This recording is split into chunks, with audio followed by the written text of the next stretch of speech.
दिनै गेलेमफुआव भुटाननि second international cricket स्टेडियाम बेखेवदों। बेवहाय बिथांमोननि रयेल हाइनेस होननानै बुङो बिथांमोननि जाय राजा बिनि फंबाय बेवहाय बाहागो लाफैदों आरो जोंनिफ्रायबो जोङो एमएलए जोंनि इएमफोर आरो एमसिएलए जों बयबो बाहागो लाफैदों। बे स्टेडियामाव बिथांमोना हारसिं गेलेगोन बिदि नङा, जोंनि प्लेयारफ्राबो फैनानै गेलेनो हागोन आरो लोगोसे इन्टारनेशनेल इभेन्ट जायोबा जोंनि ओनसोलनि रायजोफ्रा फैनानै खाथियावनो नायनो हागोन। दा बिनि थाखायनो बे स्टेडियामा जोबोद गोनांथार आरो बेवहाय जोंखौबो बे बेखेवनाय हाबाफारियाव बाहागो लानो बिथांमोना हांख्रायदों। बे हिसाबै जों बाहागो लादों। भुटानजों जोंनि माहारिजों गोबाव समनिफ्रायनो सोमोन्दो दङ आरो भुटान बर्डाराव थानाय जोंनि मानसिफ्राबो खामानि दामानि बायदिसिना जोबोद क्ल'सलि भुटाननिफ्राय माखासे बेनिफिटखौ मोनो। दा बे हिसाबै भुटानाबो जोंनिफ्राय बायदिसिना जिनिसफोरखौ बायो, जोंबो बिथांमोननिखौ बायो। दा बे हिसाबै मोनसे सोमोन्दोआ दंलायलायो।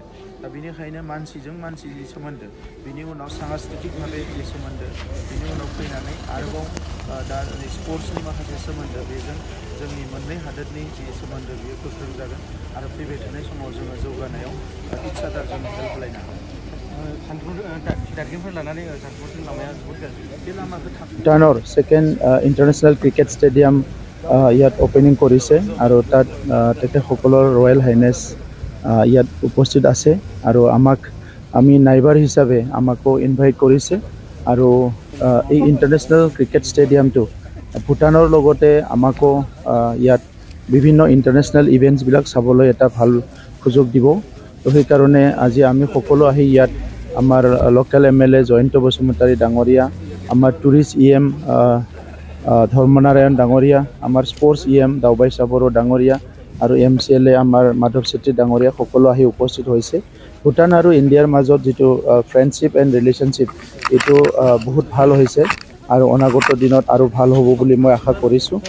ভুটানে আমাৰ এটা গুড নাইবাৰ হিচাপে তেখেতসকলৰ পৰা আমাৰ বহুতখিনি সুবিধা আমি পাবলৈ সক্ষম হওঁ।